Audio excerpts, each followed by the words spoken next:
All right, and now we're joined by Giants national scout, Marcus Cooper. Marcus, how are you? I'm doing well. How you doing? Marcus, you had eyes on two of the players the Giants drafted early in this draft, both Jaxson Dart and Cam Skattebo. I want to start with Jaxson Dart. Scouting quarterbacks is different than any other position, right? What's the first thing you look for as a scout when you put eyes on a quarterback?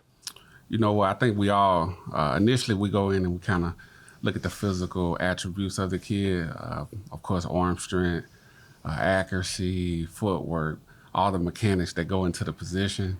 But on a deeper level, we start getting to the intangible things like, is he a leader? What's the character? What's the makeup? Is he a great locker room guy? Can he command a huddle? Can he take care of his teammates? All those things come into play. All right, so let's put those things on the Jaxson Dart. When you went in and put eyes on him for the first time and did your work, what did you learn about Jaxson Dart in the aspects you just talked about? So believe it or not, the process started USC probably, right? No, you know what? So I never saw him at USC. Mm-hmm. It started last spring. Okay. So when I met the kid, I went to the pro day looking at the prospects for the 2024 draft. So I met him. He was out there supporting his teammates. That was already my first checkpoint with the kid. So we actually probably spent maybe 30 to 40 minutes. Oh, wow. Just watching his teammates and just talking. Nothing really about football, just more about, hey, where you from? Give me your story. Kind of talk me through the journey of SC to Ole Miss, how things are going. What are some things that you want to improve on going through the spring of 2025? So all those things hit like checkpoints for me to meet the kid. So that was kind of my first touch point with the guy. That's very cool. So you talked about the physical traits. That's the first thing you look for. For a quarterback, it's important, but there's so many other aspects to the position for how you play it. How do you then balance the physical traits with the quarterback versus the mental stuff, which obviously might in some ways be more important in terms of how you play that position? You know what? I think when of course, you look at the physical, and then of course, all of us will go to a game and go see him.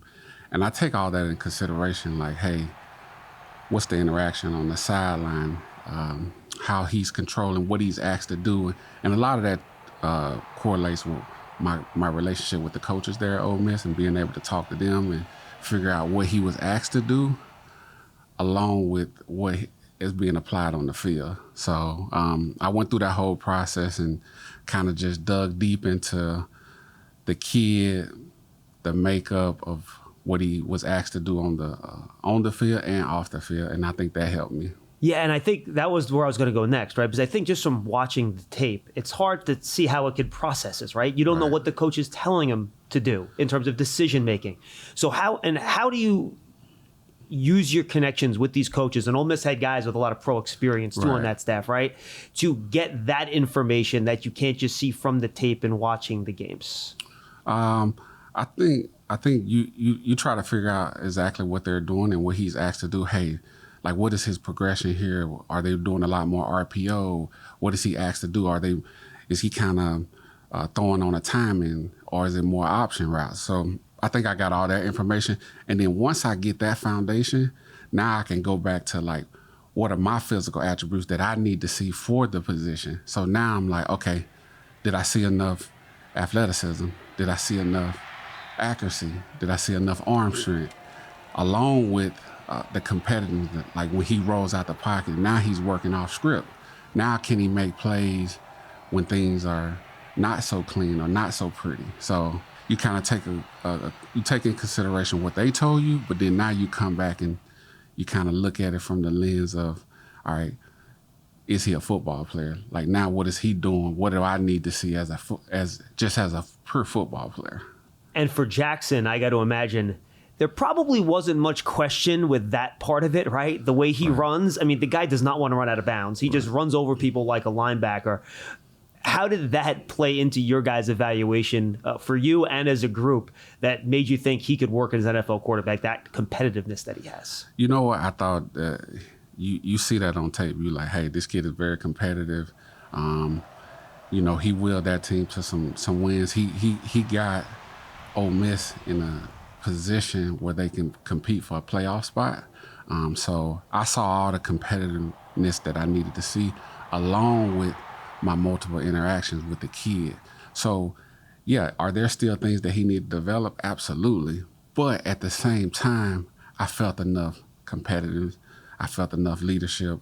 I felt enough internal grit within the kid where like, hey, he can withstand the development that's needed for him to take that next step. And final question on Dart before we get a couple on Skattebo. Then you guys hand the player off to the coaches here, right? You have a head coach like Brian Dable, who is a quarterbacks guy. You have Mike Kafka, former NFL quarterback. You have Shea Tierney, a great quarterbacks coach. How do you work with them so that they can get the most out of their interactions with the players at the private workouts, at the 30 visit, and things like that? You know, when you talk to coach, you kind of give them the foundational pieces of what I know about the kid, and then they kind of overtake it and kind of just start putting their touches on the guy like, hey, all right, we're going to go there and we're going to work with him or work him out and kind of see how he operates within our system.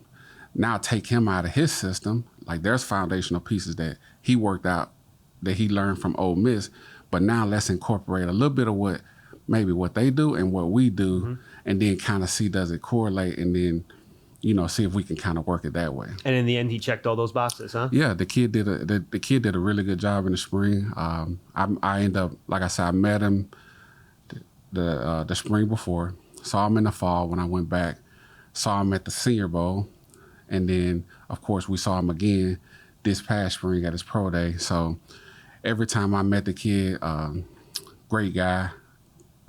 You felt leadership from the kid. You know, he talked with confidence.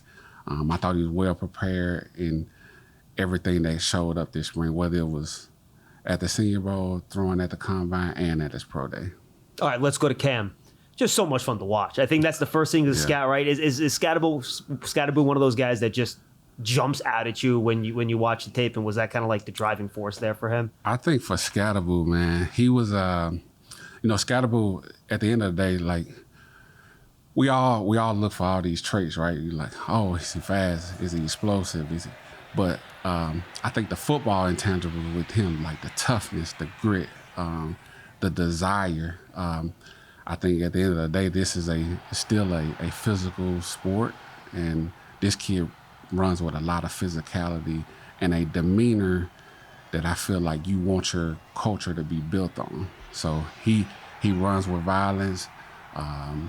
You know, he plays the game the right way, in my opinion, and I appreciate that about him.